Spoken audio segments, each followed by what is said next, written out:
Dear students, आज के इस लेक्चर में हम 12वीं क्लास का गणित के पहला अध्याय के अंतर्गत प्रश्नावली नंबर 1.1 के सवाल नंबर 9 से 11 तक हल करेंगे। हमारे पास 9वां सवाल है, सिद्ध कीजिए कि समुच्चय A बराबर x संबंध रखता है z से और जो x है वो 0 से 12 तक है में दिए गए निम्नलिखित संबंधों R में से प्रत्येक एक तुल्यता संबंध है, ये दिखाना है हमें। और पहला इसका पार्ट है R बराबर ए बी। ये ऑर्डर पेयर इस टाइप से है कि A और B का जो मापांक है, अंतर का मापांक, वो 4 का एक गुणज है। और दूसरा सवाल इसमें है कि R बराबर ए बी या A और B बराबर है, प्रत्येक दशा में एक से संबंधित अवयवों को ज्ञात कीजिए। तो हमारे पास यहाँ दो सवाल है और दोनों संबंधों को अलग अलग से हमें तुल्यता संबंध दिखाना है और प्रत्येक दशा में एक से संबंधित अवयवों को ज्ञात कीजिए। तो हम इन दोनों सवालों को अलग अलग हल करेंगे। हमें यहाँ पे A बराबर दिया हुआ है x बिलोंग्स टू z और x है वो 0 से 12 तक है। और जो R दर्शा रखा है पहले भाग में वो इस टाइप से है। पहले तो हम A लिखते हैं, x संबंध रखता है z से और ये है 0, छोटा है बराबर है x से और छोटा है बराबर है 12 से। और जो इस पे संबंध दर्शा रखा है वो ये दर्शा रखा है कि a b और a माइनस b का मापांक 4 का गुणज है, ये हमारा संबंध है। तो इसको हमें तुल्यता संबंध दिखाना है। तुल्यता संबंध के लिए आपको पता है कि सबसे पहले हम समतुल्य दिखाते हैं, फिर R को सममित दिखाते हैं और फिर R को संक्रामक दिखाते हैं। तो समतुल्य के लिए चेक करेंगे। समतुल्य के लिए किसी अवयव A संबंध रखता है A के लिए, यानी A अगर A का कोई एलिमेंट है तो दोनों जगह अगर हम A रखें तो वो हमारे संबंध R से बिलोंग करेगा। क्यों करेगा? क्योंकि A माइनस A का मोड जो है वो 0 है और 0 4 का गुणज है। तो अगर हम A कोई एलिमेंट A का लेके चले, A हमने दर्शा दिया कि R से संबंध रखता है, इसका अर्थ ये हुआ कि R समतुल्य है। अब दूसरा सम्मित के लिए चेक करते हैं। सम्मित में हम ये मानते हैं कि माना ए बी R से संबंध रखता है और हम ये सिद्ध करेंगे कि बी ए भी R से संबंध रखेगा। तो ए बी R से संबंध रखता है तो इसका अर्थ ये हुआ कि A माइनस बी से R का गुणज है। A माइनस बी अगर 4 का गुणज है तो इसका अर्थ क्या हुआ? इसका अर्थ ये हुआ कि अगर इसका माइनस बी लगा दें हम का मोड भी 4 का गुणज होगा। माइनस के अंदर अगर गुणा कर दें हम तो b पहले आ जाएगा, माइनस a भी 4 का गुणज होगा। अब b माइनस a 4 का गुणज है तो इसका अर्थ ये हुआ, जैसे a माइनस बी R से बिलोंग कब करता था तो a माइनस बी 4 का गुणज है। हमने ये सिद्ध कर दिया कि b माइनस a 4 का गुणज है, तो इसका अर्थ ये हुआ कि b a भी R से संबंध रखता है। हम ये लेके चले थे कि a माइनस बी R से संबंध रखता है और सिद्ध ये कर दिया कि b माइनस a भी R से संबंध रखेगा। इसका अर्थ ये है कि R सम्मित है। दो चीज हमने सिद्ध कर दी कि R समतुल्य है और R सम्मित है। तीसरा संक्रामक और सिद्ध करेंगे। संक्रामक के लिए हम ये चीज मानते हैं कि कि माना ए बी आर से संबंध रखता है, बी और सी भी आर से संबंध रखता है, और हमें ये सिद्ध करना होता है इसमें कि ए सी भी आर से संबंध रखेगा। ए माइनस बी आर से संबंध रखता है, इसका अर्थ ये हुआ कि ए माइनस बी का मापांक 4 का गुणज है, और इसका अर्थ ये है कि बी माइनस सी का मापांक भी 4 का गुणज है। अब यहाँ से देखते हैं कि कोई ये चीज 4 की गुणज है, ये भी 4 की गुणज है, तो इन दोनों का जोड़ है वो भी 4 का एक गुणज आएगा। तो a माइनस बी का मोड प्लस b माइनस सी का मोड किसका गुणज है? 4 का गुणज है।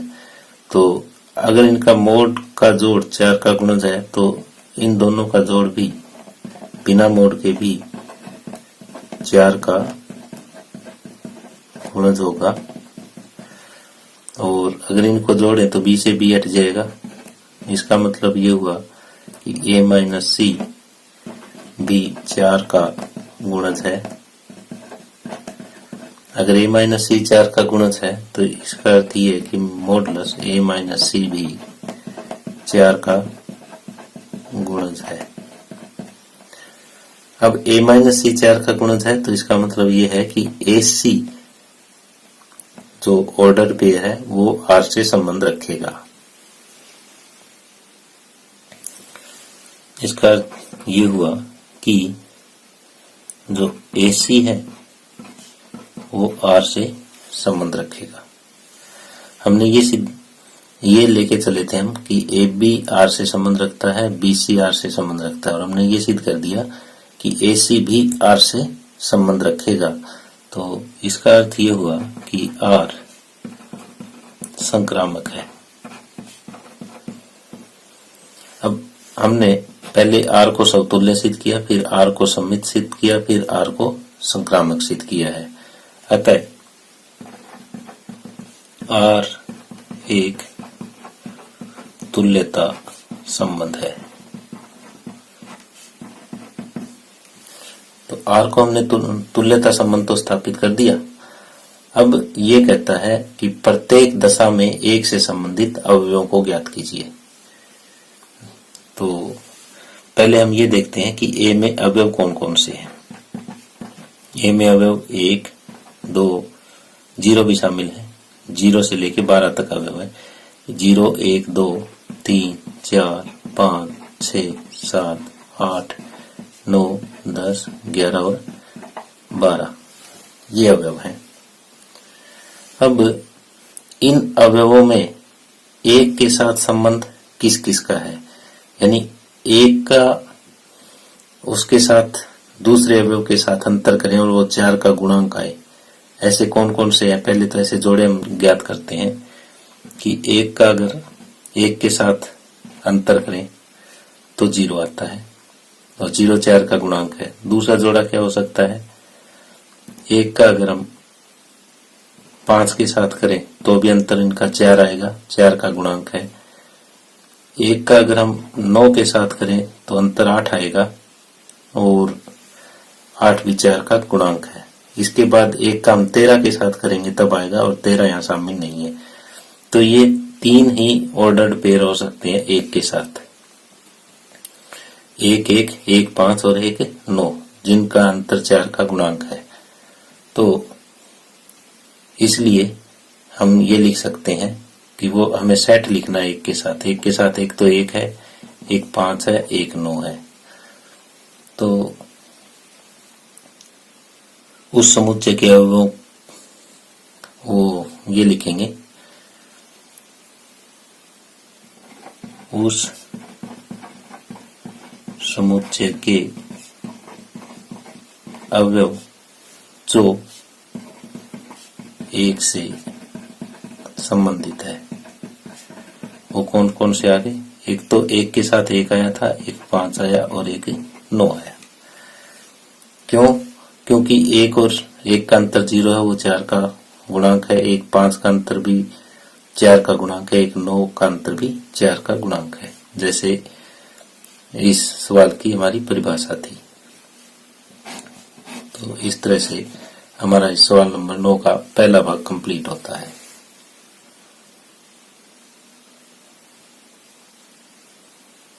अब 9वें सवाल का दूसरा भाग है। हमें यहाँ पे ए वही दिया हुआ है, एक्स संबंध रखता है जेड से और एक्स जो है वो 0 से 12 तक है। दूसरा जो इस पे संबंध दर्शा रखा है वो ये है ए बी, और यहाँ ए बराबर बी है। तो हम यहाँ पे इसको तुल्यता संबंध स्थापित करना चाह रहे हैं। तो सबसे पहले समतुल्य सिद्ध करेंगे, फिर सम्मित सिद्ध करेंगे और फिर संक्रामक सिद्ध करेंगे। समतुल्य के लिए देखें कि समतुल्य कैसे सिद्ध करते हैं। तो किसी भी अवयव A बिलोंग्स टू A के लिए ये देखें कि दोनों अगर A है तो R से संबंध रखेगा। क्यों? क्योंकि A बराबर A होता है, ये सत्य है। तो अगर कोई भी अवयव एक समुच्चय A का है और हम ये सिद्ध कर दें कि ये दोनों R से संबंध रखते हैं तो ये A समतुल्य होता है, R समतुल्य होता है। इसका अर्थ ये हुआ कि R समतुल्य है। अब सम्मित सिद्ध करेंगे। सम्मित में हम ये मानते हैं कि कोई भी ये ऑर्डर्ड पेयर ए बी जो है वो आर से संबंध रखता है, और हमें ये सिद्ध करना है कि बी ए भी आर से संबंध रखेगा। तो ए बी आर से संबंध रखने का मतलब ये हुआ कि यहाँ पे ए बराबर बी है। तो ए बराबर बी है, इसको हम ऐसे भी तो लिख सकते हैं कि बी बराबर ए है। और इसने क्या दर्शा दिया, अगर बी बराबर ए है तो बी ए बी आर से संबंध रखेगा।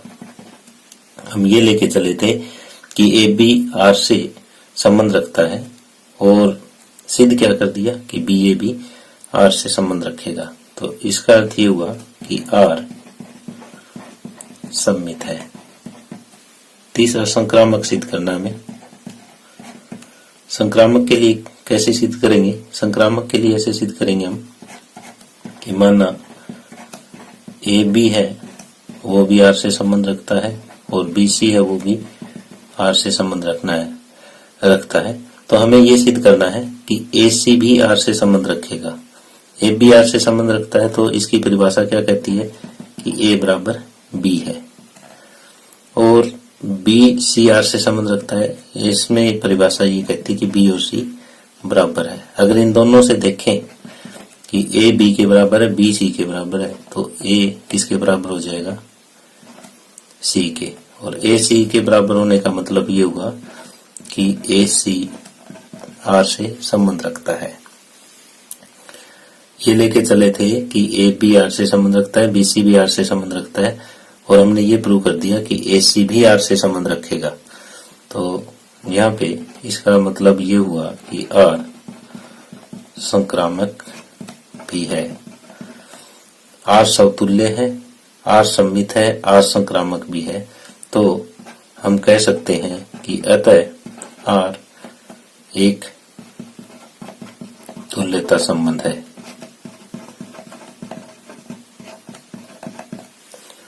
अब इसमें दूसरा पार्ट दिया हुआ है हमें कि प्रत्येक दशा में एक से संबंधित अवयवों को ज्ञात कीजिए। तो एक से संबंधित अवयव कौन कौन से हो सकते हैं हम यहाँ पे लेते हैं। जैसे हमारे पास ये ए सेट में कौन कौन से अवयव हैं? 0, 1, 2, 3, 4, 5, 6, 7, 8, 9, 10, 11 और 12 ये अवयव हमारे पास। अब हमें ऐसे अवयव ज्ञात करने हैं जो 1 के बराबर है और इसमें से है। तो ऐसे कितने ऑर्डर पेयर बनेंगे? ऐसे तो ऑर्डर पेयर इसमें एक ही बनेगा, यानी आर के अंदर एक ही ऐसा एलिमेंट आएगा जो 1, 1 हो। तो एक से संबंध रखने वाला जो है वो केवल एक ही अवयव और है। तो हम यहाँ पे इस तरह से लिखेंगे, एक से संबंधित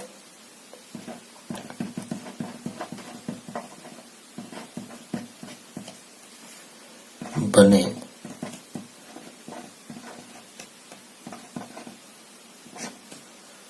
समुच्चय में केवल एक ही अवयव एक आएगा। तो अभिष्ट समुच्चय क्या हो जाएगा हमारा? अभिष्ट समुच्चय ये हो जाएगा एक, यानी एक के साथ तो केवल एक ही संबंध रखेगा। क्यों रखेगा? क्योंकि एक के बराबर एक ही होता है, बाकी इनमें से इन 12 में से एक के बराबर कोई नहीं होगा। तो इस तरह से ये 9वें सवाल का दूसरा भाग कंप्लीट होता है। आगे 10वें सवाल का पहला भाग है, एक ऐसे संबंध का उदाहरण दीजिए जो सम्मित हो परंतु न तो समतुल्य हो और न ही संक्रामक हो। तो इस टाइप का हमें उदाहरण देना है। तो हम एक सेट मानते हैं, माना ए बराबर 5, 6, 7 और इस पे आर इस टाइप से डिफाइन करते हैं, इस पर संबंध आर इस टाइप से डिफाइन करते हैं कि इसमें जो अवयव होंगे वो सम्मित हो परंतु समतुल्य ना हो। समतुल्य ना हो तो इसमें 5, 5, 6, 6, 7, 7 ये तीनों इकट्ठे नहीं आने चाहिए। दूसरा सम्मित हो। सम्मित हो तो इसका मतलब अगर हमने 6, 5 लिया है तो 5, 6 भी इसमें आना चाहिए, 6, 7 लेंगे तो 7, 6 भी आना चाहिए। और संक्रामक न हो। संक्रामक न हो का मतलब अगर हमने 5, 6 लिया है, 6, 7 लिया है तो 5, 7 भी नहीं आना चाहिए। तो हम इस टाइप से डिफाइन कर रहे हैं। तो एक तो हम 5, 6 ले लेते हैं और एक 6, 5 ले लेते हैं, ये लेंगे। तो अब हम दिखाएंगे इसको कि ये सम्मित तो है, समतुल्य और संक्रामक नहीं है। तो हमने शुरू में सोच के ऐसा लिख लिया। तो समतुल्य क्यों नहीं है? ये समतुल्य के लिए देखते हैं। समतुल्य के लिए यहाँ पे 5, 5 या 6, 6 या 7, 7 ये तीनों के तीनों आर से संबंध रखने चाहिए थे, लेकिन ये संबंध नहीं रखते। तो इसका अर्थ क्या हुआ? अगर ये संबंध नहीं रखते तो आर समतुल्य नहीं है। अब सम्मित देखते हैं कि नहीं है। सम्मित के लिए कैसे चेक करेंगे? अब जैसे हमारे पास 5, 6 आर से संबंध रखता है और साथ ही 6, 5 भी आर से संबंध रखता है। तो 5, 6 आर से संबंध रखे, 6, 5 भी आर से संबंध रखे, तो इसका मतलब आर सम्मित है। अब संक्रामक सिद्ध करना है कि नहीं है। संक्रामक में जैसे 5, 6 आर से संबंध रखता है और दूसरा 6, 5 भी आर से संबंध रखता है, लेकिन जो इनसे बनता ये इसका पहला और इसका आखिरी कि 5, 5 आर से संबंध नहीं रखता। तो अतः आर संक्रामक नहीं है। तो इस तरह से हमने सिद्ध कर दिया। इसलिए आर सम्मित है लेकिन समतुल्य तथा संक्रामक नहीं है। तो हमने ये इस टाइप का उदाहरण लिया था। इस तरह से क्वेश्चन नंबर 10 का एक भाग कंप्लीट होता है। सवाल का दूसरा भाग है, एक ऐसे संबंध का उदाहरण दीजिए जो संक्रामक हो परंतु न तो समतुल्य हो और न ही सम्मित हो। तो इस टाइप का उदाहरण हम लेते हैं। माना एक संबंध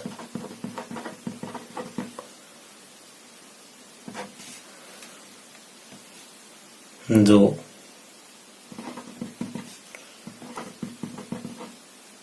वास्तविक संख्याओं और के लिए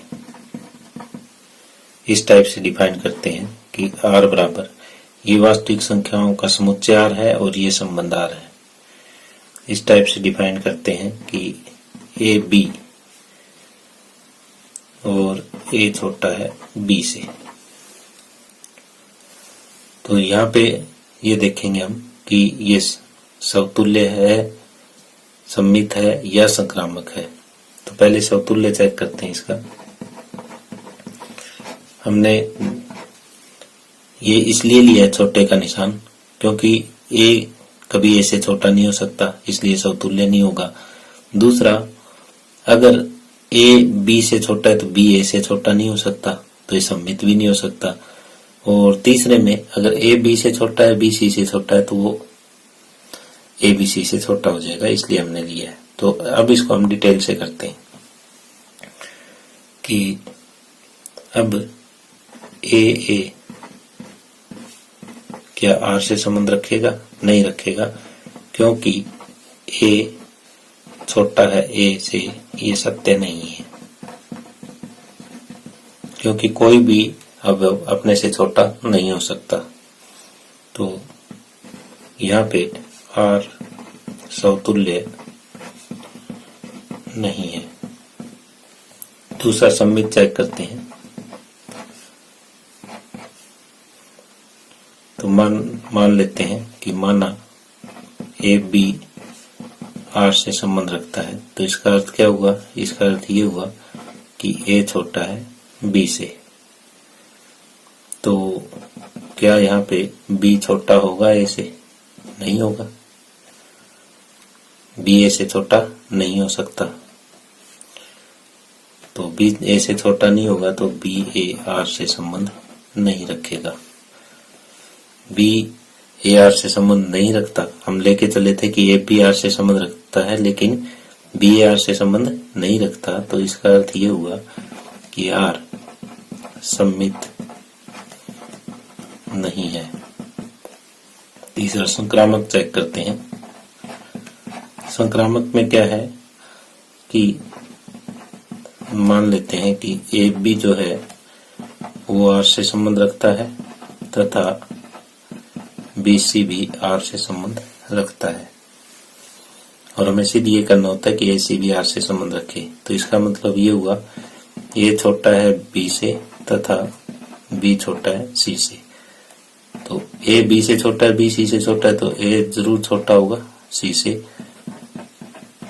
ये सत्य है। तो इसका अर्थ ये हुआ कि A C भी R से संबंध रखता है, और A C R से संबंध रखता है तो R संक्रामक है। तो यहाँ पे हमने ये सिद्ध किया कि जो हमने एग्जाम्पल लिया है वो समतुल्य नहीं है और सम्मित भी नहीं है, लेकिन संक्रामक है। तो यहाँ R संक्रामक है लेकिन न तो समतुल्य है और न ही सम्मित है। तो हम ये इस टाइप से अगर A छोटा है B का एग्जाम्पल लेते हैं तो उसमें ये एग्जाम्पल बिल्कुल सही सेट होता है। इस तरह से क्वेश्चन नंबर 10 का दूसरा भाग कंप्लीट होता है। 10वें सवाल का तीसरा भाग है कि एक ऐसे संबंध का उदाहरण दीजिए जो समतुल्य तथा सम्मित हो किंतु संक्रामक न हो। समतुल्य भी होना चाहिए और सम्मित भी होना चाहिए, लेकिन संक्रामक न हो। तो इसके लिए देखो हम एक समुच्चय ए मानते हैं जिसमें कोई 3 अवयव ले लेते हैं, 4, 6, 8, और इस पे आर हम सेट ऐसे डिफाइन करते हैं कि हमें समतुल्य दिखाना है तो इसमें 4, 4 भी आना चाहिए, 6, 6 भी आना चाहिए और 8, 8 भी आना चाहिए। सम्मित भी हो, सम्मित है तो इसमें जैसे मान लिया 4, 6 है तो 6, 4 भी होना चाहिए। और तीसरा एक और लेते हैं इसका, अगर 6, 8 है तो 8, 6 भी हम ले लेते हैं। तो अब हम इसकी जांच करते हैं कि समतुल्य, सम्मित और संक्रामक है कि नहीं है। तो पहले समतुल्य की जांच करेंगे कि हमारे पास 4, 4, 6, 6 और 8, 8 ये आर में होने चाहिए, तीनों के डबलेट। तो 4, 4 भी है, 6, 6 भी है, 8, 8 भी है, ये आर से संबंध रखता है, तो अतः आर समतुल्य है। अब दूसरी बात सम्मित चेक करते हैं।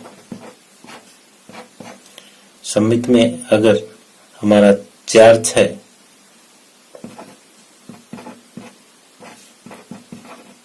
आर से संबंध रखता है तो यहाँ पे इसने 6, 4 भी आर से संबंध दर्शा रखा है। और दूसरा 6, 8 आर से संबंध रखता है तो 8, 6 भी आर से संबंध रखता है। तो 4, 6 का ये विपरीत भी हमारे पास है, 6, 8 का विपरीत भी आर में ही है, अतः आर सम्मित है।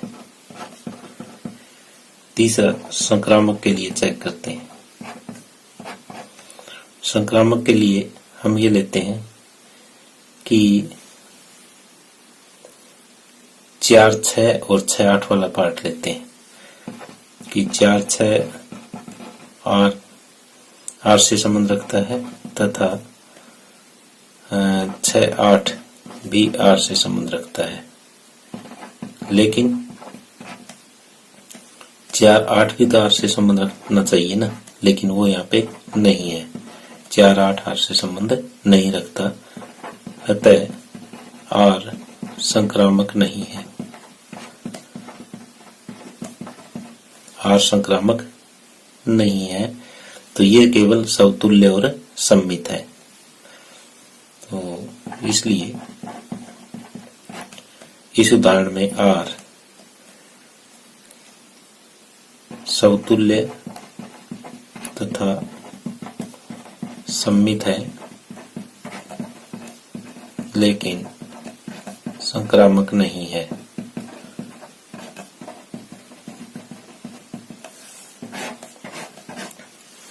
और इस तरह से 10वें का पार्ट नंबर 3 कंप्लीट होता है। 10वें सवाल का चौथा भाग है, ऐसे संबंध का उदाहरण दीजिए जो समतुल्य तथा संक्रामक हो किंतु सम्मित न हो। तो इसके लिए आपको ये ध्यान रखना है कि हमें इस टाइप का ये एग्जाम्पल हम वास्तविक संख्याओं के समुच्चय में और इस प्रकार परिभाषित करते हैं।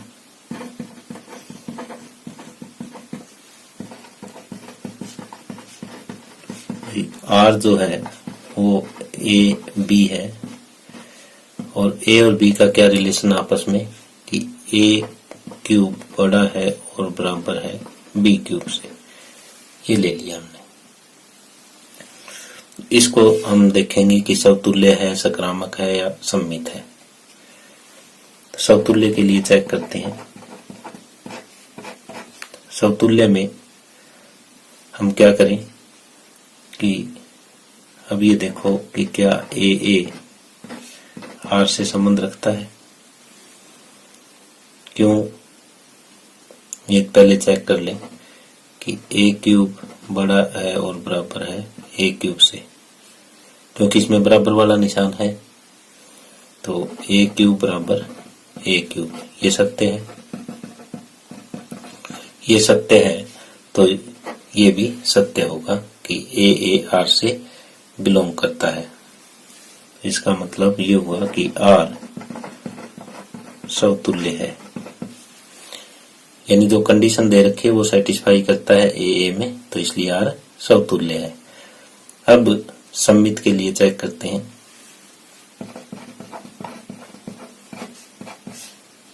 माना ए बी आर से संबंध रखता है, ए बी आर से संबंध रखता है, तो इसका अर्थ ये हुआ कि ए क्यूब बड़ा और बराबर है बी क्यूब से। ठीक है, ए क्यूब तो बड़ा और बराबर है बी क्यूब से, लेकिन अब हम देखें क्या बी क्यूब छोटा और बराबर ए क्यूब से है,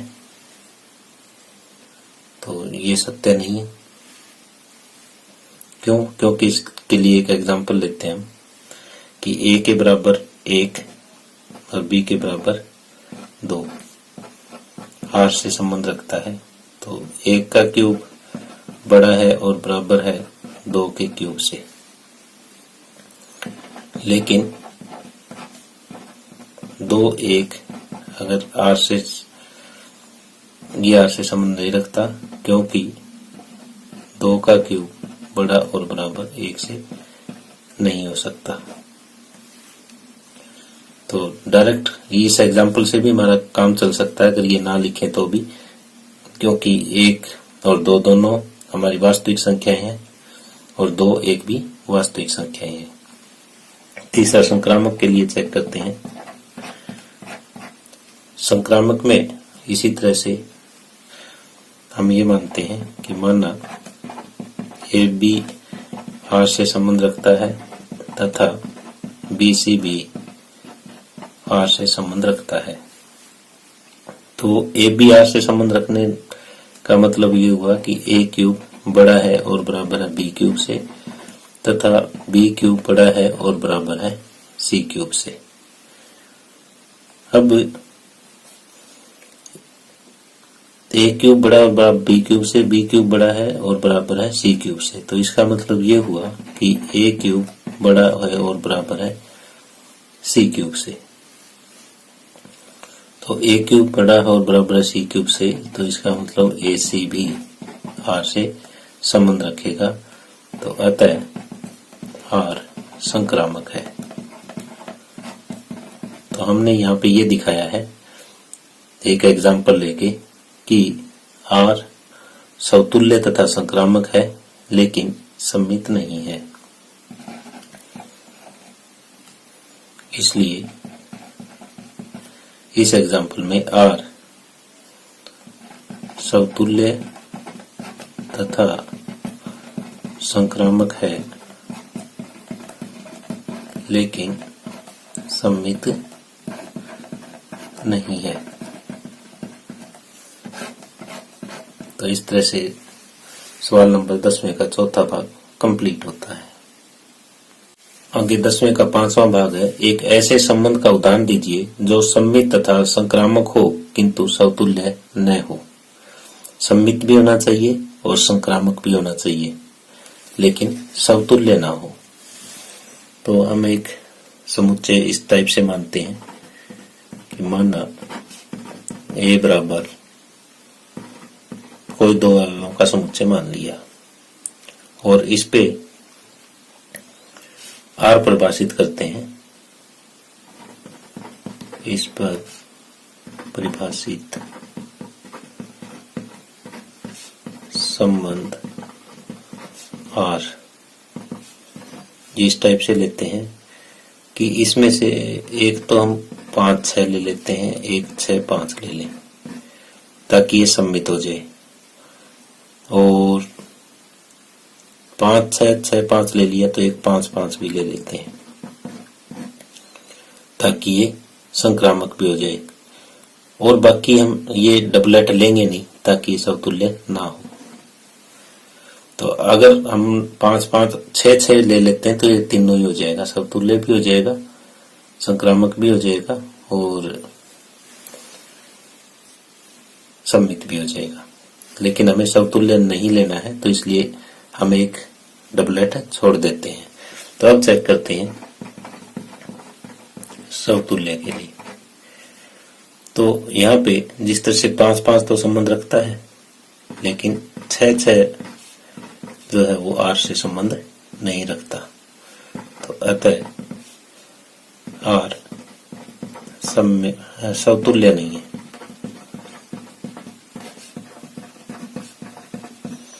दूसरा सममित के लिए चेक करते हैं कि R सममित है या नहीं है। तो यहाँ पे 5 6 R से संबंध रखता है तथा 6 5 भी R से संबंध रखता है, और कोई ऐसा एलिमेंट इसमें है नहीं। तो दोनों अगर ये इससे संबंध रखते हैं तो R सममित है। तीसरा संक्रामक के लिए चेक करते हैं। संक्रामक में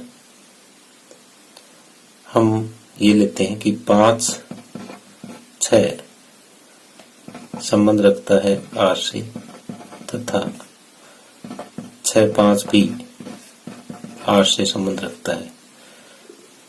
दोनों R से संबंध रखते हैं तो ये भी होना चाहिए कि 5 5 भी R से संबंध रखे। तो ये भी है, ये सत्य है क्योंकि 5 5 है हमारे पास। तो अतः R संक्रामक भी है। तो R यहाँ पे समतुल्य नहीं है, सममित और संक्रामक है। इसलिए इस उदाहरण में R सममित तथा संक्रामक है, लेकिन समतुल्य नहीं है।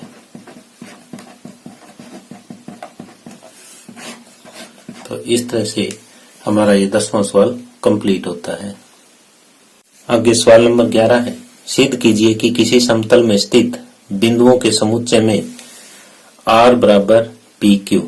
तो PQ क्या है? बिंदु P की मूल बिंदु से दूरी बिंदु Q की मूल बिंदु से दूरी समान है। यानी जैसे ये कोई हमने समतल बनाया,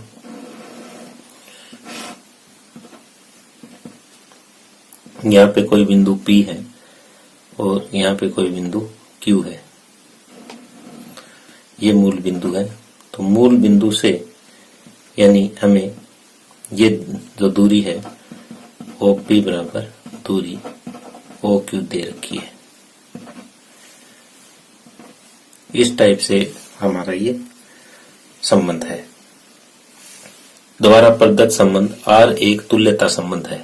पहले तो हमें ये तुल्यता संबंध दिखाना है, फिर पुनः सिद्ध करना है कि बिंदु P नॉट इक्वल टू 0 0, यानी ये वाला बिंदु अगर 0 0 नहीं है, से संबंधित सभी बिंदुओं का समुच्चय P से होकर जाने वाले एक ऐसे वृत्त को निरूपित करता है जिसका केंद्र मूल बिंदु पे है। जैसे मान लिया P है, यहाँ पे भी है, या एक बार यहाँ ले लिया, यहाँ ले लिया। तो इस तरह से हमें जो इनका ये समुच्चय प्राप्त होगा, ये एक वृत्त होगा जो P से गुजरता है और जिसका केंद्र O है। ये सिद्ध करना है। तो पहले हमें ये दिखाना है कि तुल्यता संबंध है। और R क्या दिया हुआ है? R हमें ये दिया हुआ है कि PQ, यानी PQ में मूल बिंदु से P की तथा मूल बिंदु से Q की दूरी बराबर है। ये चीज दे रखी है, ये हमारा संबंध है। तो पहले समतुल्य के लिए जांच करते हैं इसकी कि दोनों अगर P P है तो ये R से संबंध रखेगा क्यों रखेगा?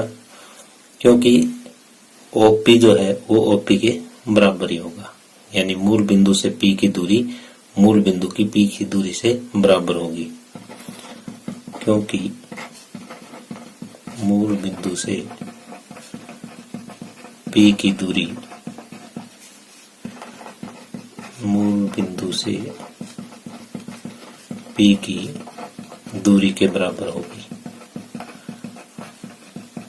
क्योंकि कोई भी दूरी अपने खुद के बराबर होती है। तो अतः R समतुल्य है। अब दूसरी बात, ये सममित है या नहीं है। सममित के लिए कैसे चेक करें कि माना कोई बिंदु Q और है, ये R से संबंध रखता है। इसका अर्थ ये हुआ कि बिंदु P की मूल बिंदु से दूरी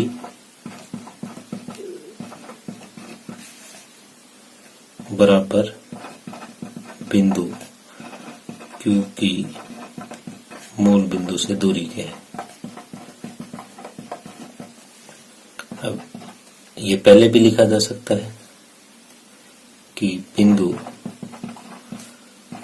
Q की मूल बिंदु से दूरी, इसको बाद में लिखा जा सकता है कि बिंदु P की मूल बिंदु से दूरी बराबर है। तो इसका अर्थ ये हुआ कि QP भी R से संबंध रखता है। QP R से संबंध रखता है, तो इसका अर्थ ये हुआ अतः R सममित है। और तीसरा संक्रामक चेक करते हैं हम। इसमें हम ये मान लेते हैं कि माना PQ R से संबंध रखता है और एक Q के साथ कोई और S मान लेते हैं, ये भी R से संबंध रखता है। तो इसका अर्थ ये हुआ मूल बिंदु से P की दूरी बराबर मूल बिंदु से Q की दूरी, ये दोनों बराबर। यहाँ पे क्या कहता है, मूल बिंदु से Q की दूरी बराबर मूल बिंदु से R की दूरी के बराबर है। तो इन दोनों को हम मिलाएं तो हम इस नतीजे पे पहुंचते हैं कि मूल बिंदु की बिंदु P से दूरी बराबर मूल बिंदु से बिंदु S की दूरी। तो इसका अर्थ ये हुआ कि P और S भी R से संबंध रखते हैं। हम ये लेके चले थे कि PQ R से संबंध रखता है, QS भी R से संबंध रखता है, और सिद्ध ये कर दिया कि PS भी R से संबंध रखेगा।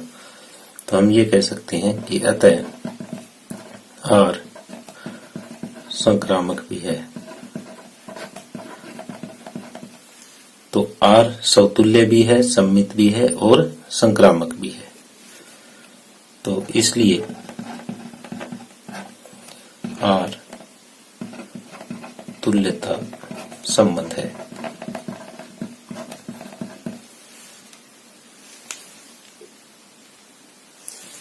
आगे हम ये सिद्ध करना चाहते हैं कि जैसे ये हमारा प्लेन है, समतल है, इसमें ये पॉइंट 0 0 है और 0 0 को छोड़ के यहाँ पे कोई पॉइंट P है जो 0 0 नहीं है। ये पॉइंट यहाँ पे भी हो सकता है, मान लेते हैं कि ये K डिस्टेंस पे है। ये पॉइंट कहीं पे भी हो सकता है, लेकिन इसका डिस्टेंस क्या है कि हर जगह K ही रहेगा। तो इन सभी पॉइंट्स को हम मिलाते हैं तो हमारे पास क्या बनता है, एक वृत्त बनता है जिसका डिस्टेंस, जिसका रेडियस क्या है, OP है।